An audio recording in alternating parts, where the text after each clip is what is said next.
So hello everyone, আমি সীমা আর এটা আমার চ্যানেলের ফার্স্ট ব্লগ।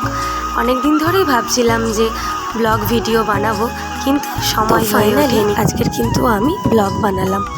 এবার থেকে প্রত্যেক দিনই প্রায় আমার চ্যানেলে এই রকম ব্লগ ভিডিও আসবে। তোমরা একটু পাশে থেকো ও ভালোবাসা দিও। তো এখন কিন্তু 6:30 বেজে গিয়েছে আর আমি কিন্তু ঘুম থেকে উঠে পড়েছি। আর উঠে পড়েই কিন্তু আমি আগে প্রতিদিন জানলাটাই খুলি, কেননা বাইরের প্রকৃতির আলো বাতাস আমাদের ঘরের রোগ জীবাণু মুক্ত করে ও তার সাথে প্রকৃতির পজিটিভ এনার্জিগুলো আমাদের শরীরকে সুস্থ রাখতে সাহায্য করে। তো আমার মতো কে কে এমন করো কমেন্টে কিন্তু জানিও। তোমাদের সাথে গল্প করতে করতে আমার কিন্তু ব্রাশ করাও হয়ে গেল। আর আমার ভিডিও যদি তোমাদের ভালো লেগে থাকে তাহলে কিন্তু আমার চ্যানেলটা ফলো করতে ভুলো না, আর লাইক কমেন্ট শেয়ারটাও একটু করে দিও। আর যারা ইউটিউব থেকে দেখছো তারা কিন্তু সাবস্ক্রাইব করে বেল আইকনটা প্রেস করে দিও। তো তারপর কিন্তু আমি বাথরুমে চলে এসেছি আগের দিনের কিছু জামা কাপড় ছিল সেগুলো ভিজিয়ে দিতে।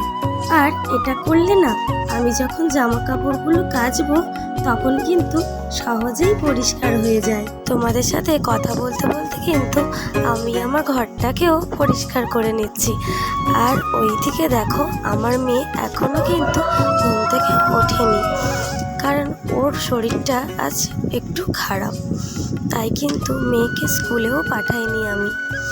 অতিরিক্ত গরমের জন্য আমার মেয়ের স্কুল কিন্তু সকাল 7টা থেকে করে দিয়েছে, তাই অন্যান্য দিনগুলোতে আমি আরও একটু আগেই উঠি, কেননা সকালের কাজবাজ সেরে মেয়েকে রেডি করতে আমার একটু সময় লেগে যায়। আর তোমরা কিন্তু আমার ঘরের এই দেওয়ালটাকে একটু অ্যাভয়েড করো, কারণ এটা আমার মেয়ের কীর্তিকলাপ। আমার মেয়ে যখন থেকে লেখা শিখেছে, ওকে যতই খাতা দিতাম ও কিন্তু ঠিক দেওয়ালেই লেখা পছন্দ করতো। ঘরটা পরিষ্কার করে এবার কিন্তু আমি চলে এসেছি রান্নাঘরে, রান্নার জায়গাটা পরিষ্কার করতে। ছোট থেকে দেখেছি মা সকালে উঠে সমস্ত কাজ সেরে বাসি রান্নাঘরটা পরিষ্কার করে নিত। আর মা বলে বাসি উনানে রান্না করলে গৃহস্থের অকল্যাণ হয়। আর এটা কিন্তু আমার মায়ের কাছ থেকেই শিখেছি। বাচ্চাদের প্রথম শিক্ষক কিন্তু তার মা বাবা, তেমনই আমি কিন্তু আমার মায়ের কাছ থেকে এইসব কাজ দেখে দেখেই শিখে নিয়েছি।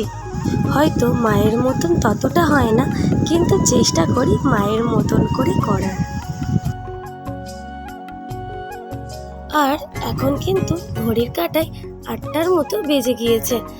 আমি জামা কাপড়গুলো কেচে নিয়ে স্নান করে নিলাম, তারপর আমাদের ছাদেও চলে এলাম জামা কাপড়গুলো শুকনো করতে দেওয়ার জন্য। আর বলতে বলতে কিন্তু আমি ছাদেও চলে এলাম জামা কাপড়গুলো মেলতে। ছাদে এসে দেখি সকালের রোদটা মোটামুটি ভালোই উঠেছে, কিন্তু পরে কি হবে সেটা কিন্তু জানি না। আর এখন কিন্তু বর্ষাকাল, তাই আকাশের কোনো ভরসা নেই, যখন তখন রোদ, আবার যখন তখন সে যদি মনে করে তাহলে বৃষ্টিও দিতে পারে। তাই রোদ থাকতে থাকতে জামা কাপড় মিলে দেওয়াই ভালো, না হলে কখন বলতে কখন বৃষ্টি এসে যাবে আবার। আর বৃষ্টির দিনগুলোতে আমার বেশ অসুবিধেই হয়, একদিকে খুব ভালো লাগে কিন্তু আর একদিকে অসুবিধে হয়, কেননা তখন জামা কাপড় কাচলে মিলতেও পারি না। আর আমার কিন্তু জামা কাপড় শুকনো করতে দেওয়া হয়ে গিয়েছে, তাই আমি ঘরে চলে এলাম। আর এবারেই কিন্তু আসল যুদ্ধ শুরু, কেননা আমার মেয়ে এবারে উঠে পড়বে, আর উঠে পড়লেই কি খাবে না খাবে সেটাও ব্যবস্থা করতে হবে। আর তার আগে নিজেকে একটু যত্ন করে নিলাম, কেননা এরপরে আমি আর নিজেকে যত্ন করার সময় পাবো না। আর আমি কিন্তু এখন সিঁদুর পরবো না, কেননা আমাদের অশৌচ চলছে। আর সিঁদুরের বদলে কিন্তু আমি সিঙ্গার পরবো, কেননা সবাই বলে সিঁদুরের বদলে সিঙ্গারটা পরা যায়, সেই কারণে আমি কিন্তু এখন সিঙ্গারটা পরে নিচ্ছি। আর কথা বলতে বলতে কিন্তু আমি রান্নাঘরেও চলে এলাম, কেননা এবার আমি একটু গরম জল বসাবো আমার জন্য। আর প্রত্যেক দিন কিন্তু আমি জিরে জল খাই, যখন হাতে সময় কম থাকে তখন কিন্তু আমি গরম জল করে খাই। আর এই জিরে জল কিন্তু আমার শরীরের গ্যাস অম্লের সমস্যা দূর করে। আর এটি কিন্তু একটি উপকারী রেমেডি, তোমরাও চাইলে কিন্তু ট্রাই করে দেখতেই পারো। আর এই টিপসটা যদি কাজে লাগে তাহলে কিন্তু আমাকে কমেন্টে অবশ্যই জানিও। এবার কিন্তু আমি গরম জলটা খেয়ে নেব, কিন্তু জলটা অতিরিক্ত গরম হয়ে যাওয়ার কারণে আমাকে ঠান্ডা জল পাইল করতে হলো। আর ঠান্ডা জল পাইল করলে কিন্তু কাজটা দেরিতেই হয়। ওইদিকে কিন্তু আমার মেয়েও উঠে পড়েছে, তাই মেয়ের জন্য বাটার টোস্টটা বানিয়ে নেব। আর জানো তো আজ বৃহস্পতিবার, তাই কিন্তু আমি নিরামিষ খাই, তাই আজ বাড়িতে নিরামিষ রান্নাই করব। আর আমার মেয়ে না প্রতিদিন সকালে উঠে বাটার টোস্টই খায়, অন্য কিছু দিলে খেতেই চায় না। ও একটু বাটার টোস্টটা খেতেই বেশি পছন্দ করে, আর আমিও তার জন্যই এটাই ওকে প্রতিদিন খেতে দিই। আর আমার মনে হয় বাচ্চারা যেটা খেতে পছন্দ করে সেটা দেওয়াই উচিত। তা বলে এই নয় যে বাইরের খাবার দিতে বলছি, তোমরা কিন্তু বাড়িতে যেটাই বানাবে সেটাই কিন্তু বাচ্চাকে খেতে দেবে। আর আমিও কিন্তু এটাই করি, নিজে যেটা বাড়িতে বানাই সেটাই কিন্তু আমার বাচ্চাকে আমি খেতে দিই। মেয়েকে কিন্তু আমি খাবারটা দিয়েই দিলাম। এবার কিন্তু আমি ঝটপট করে আমার বিছানাটাকে গুছিয়ে নেব, কেননা বিছানা অগোছালো থাকলে আমার যেন কিছুই ভালো লাগে না। যখন দেখবে তোমরা বিছানাটা পরিষ্কার আছে তখন কিন্তু মনে হয় না সব কিছুই ঠিকঠাক আছে। আর আমার বিছানা গুছাতে কিন্তু প্রচণ্ড ভালো লাগে। তোমরা দেখো আমি কিভাবে তাড়াতাড়ি করে বিছানাটাকে গুছিয়ে ফেলি। আর এই ভিডিওটা কিন্তু আমি করেছিলাম বৃহস্পতিবার, কিন্তু আমি একটু সময় পাইনি যে এটাকে আমি এডিট করব। কেননা ফার্স্ট টাইম আমি এডিট করছি, একটু তো অসুবিধে হবেই, তাই জন্য ভিডিওটা তোমরা দেখবে শনিবার দিনকে। আর যদি আমার কোনো কথা তোমাদের ভুল মনে হয় তাহলে কিন্তু আমাকে একটু ক্ষমা করে দিও। বিছানাটা ঝটপট করে গুছিয়ে নিয়ে এবার কিন্তু আমাকে রান্নার দিকেও যেতে হবে, না এখন ঘড়ির কাঁটায় প্রায় 10:30টা বেজে গিয়েছে।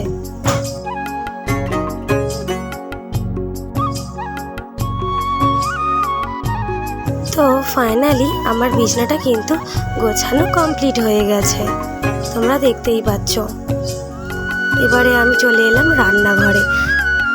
ভাতের জলটা কিন্তু আমি আগেই বসিয়ে দিলাম, তারপরে কিন্তু চালটা বার করে ধুয়ে নিয়ে হাঁড়ির মধ্যে এবারে দিয়ে দেব।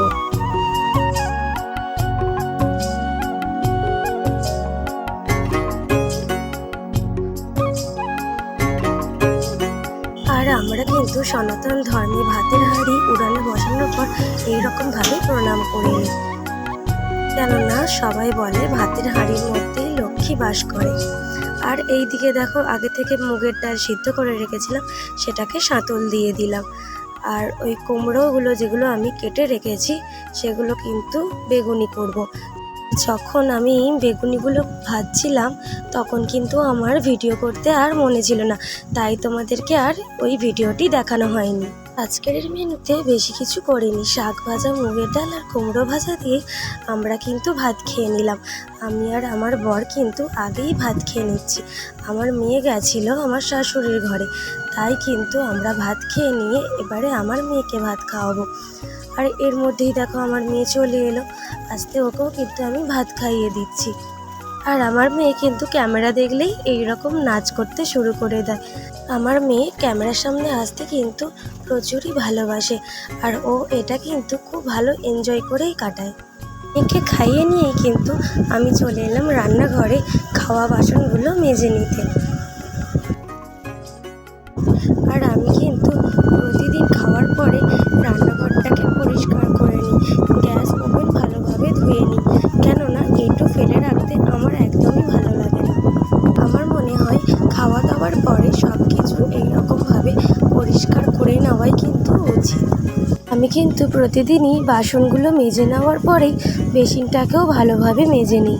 আর আমার মনে হয় যখনের কাজ তখনই করে নেওয়াই উচিত, কেননা সব কাজ পরিষ্কার পরিচ্ছন্ন করে কমপ্লিট করে না নিলে আমি যেন শান্তিতে বসতেও পারি না আর ঘুমাতেও পারি না। সারাক্ষণ যেন মনে হয় যে এই কাজটা আমার হয়নি, এই কাজটা আমার করতে হবে। আর মাথার মধ্যে যেন সারাক্ষণ চিন্তা ঘোরে যে কখন আমি কাজটা করে নেব। আর আমি কিন্তু রোজই রান্নার পরে এই রকমভাবে গ্যাস ওভেনটা ভালোভাবে পরিষ্কার করে নিই, কেননা আমার নোংরা দেখতে একদমই যেন ভালো লাগে না। সব কিছু যেন পারফেক্ট থাকলে আমার মনটা যেন খুবই শান্তি পায়। আর এই দেখো, হঠাৎ করে দুপুরবেলা কেমন ঝড় উঠেছে, এবার মনে হয় বৃষ্টি নামবে। তাই আমি তাড়াতাড়ি করে ছাদে গিয়ে জামা কাপড় কটা তুলেই নিলাম। আর আমার জামা কাপড় তো এদিক ওদিক সেদিক পরে গড়াগড়ি খাচ্ছে। আর তোমাদের সাথে একটু ঝড়টা শেয়ারও করে নিলাম। তারপরে আমি দুপুরবেলা একটু ঘুমিয়ে পড়েছিলাম, আর বিকেলবেলা ছাদে এসে দেখি প্রচুর বৃষ্টি হচ্ছে। তাই আমি একটু চেঞ্জ করে এসে কটা ভিডিও করে নিলাম। আজকের ভিডিওটা এতটুকু, দেখা হবে আবার অন্য কোনো ভিডিওতে। টাটা সবাইকে।